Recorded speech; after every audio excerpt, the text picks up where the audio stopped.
Assalamualaikum warahmatullahi wabarakatuh. Tuan-tuan dan puan-puan dirahmati Allah sekalian, pada hari ini saya ingin share satu amalan yang sangat-sangat baik untuk kita, iaitu amalan bersedekah. Amalan bersedekah pada zahirnya orang akan khususkan kepada duit, bagi bantuan keuangan kepada orang yang memerlukan, bagi barang-barang yang terpakai. Sebenarnya tuan-tuan dan puan-puan, amalan sedekah ini bukan hanya dikhususkan kepada duit dan juga pakaian saja. Banyak cara kita boleh bersedekah. Misalnya senyuman. Cukup hanya sekadar senyuman itu juga dia umpama kita memberikan sedekah. Contohnya saya bagi contoh situasi katakanlah kalau kita pagi-pagi kita keluar rumah, kita nak pergi kelas, nak pergi kerja, atau kita nak pergi jogging ke, time COVID lah maksudnya lah. Bila kita keluar, kita siapalah jiran-jiran kita, kawan-kawan kita, sahabat-sahabat kita, orang yang terdekat dengan kita, kita senyum dengan dia. Assalamualaikum, sambil senyum kan, awal-awal pagi kan, kita tunjukkan suasana kita yang ceria. Jadi pada ketika itu kita buat baik pada dia. Kita ibarat macam kita sedekah lah pada jiran-jiran kita. Senyuman itu kan satu sedekah, betul. Cukup dengan hanya senyuman saja. Tapi betul lah cakap. Tapi bukan bermakna kau senyum dekat tabung masjid. Bila tak ulu duit tapi senyum juga. Boleh juga tuan-tuan. Okey. Jadi senyuman. Jadi simple je kan. Jadi kita just senyum, kita buat baik pada orang, kita sapa orang di awal pagi. InsyaAllah berkat sepanjang hidup sepanjang hidup kita pada hari itulah. Okey. Selain daripada itu tuan-tuan, apa dengan bersedekah juga, contohnya apa? Kita ada halangan.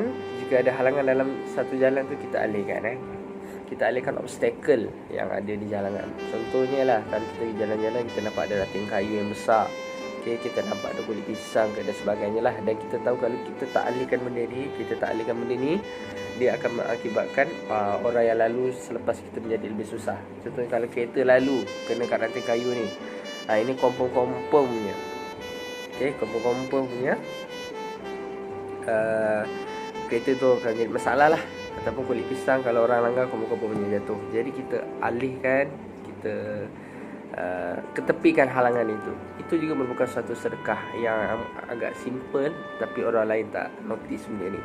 Simple je, itu juga merupakan satu sedekah. Kerana apa? Kerana kita memudahkan urusan orang lain, kita menyenangkan perjalanan orang lain. Itu merupakan satu sedekah ya. Apa lagi contoh amalan-amalan sedekah yang kita boleh buat? Kita boleh bagi orang makan. Bagi orang makan. Contohnya kita buat makanan yang lebih-lebih, kita sedekahkan ke surau, kita sedekahkan ke masjid, untuk majlis-majlis ilmu. Jadi orang-orang masjid, orang-orang surau, adalah orang sedekah makanan untuk buka puasa ke kan. Kalau di iftar tu kita ulurkan makanan InsyaAllah itu juga akan menjadi satu pahala sedekah untuk kita. Bagi orang makan nak buka puasa, apa besar juga pahala dia. Itu pun dikira sebagai satu sedekah. Jadi tuan-tuan, simple je amalan sedekah ini. Macam-macam cara kita boleh buat. Lagi satu apa? Mungkin kita boleh infakkan duit kita, sedekahkan untuk apa? Bina masjid. Bina masjid tu lagi baik. Jadi selagi mana orang masjid tu ada orang guna, selagi itulah pahala tu akan sampai ke kita, even kita dah meninggal dunia. Jadi tuan-tuan dan puan-puan, ini adalah antara amalan yang baik untuk kita lakukan dan kita praktikkan daripada sekarang lah. Dan tidak sebenarnya kita khususkan kepada duit, tapi kita boleh buat macam-macam cara dengan niat ikhlas. InsyaAllah itu semua akan jadi pahala sedekah kita. Kenapa tuan-tuan? Pahala sedekah inilah sampai kita dah meninggal pun, sampai kita dah meninggal pun, pahala sedekah itu akan tetap datang kepada kita, kepada Tuhan yang memberinya.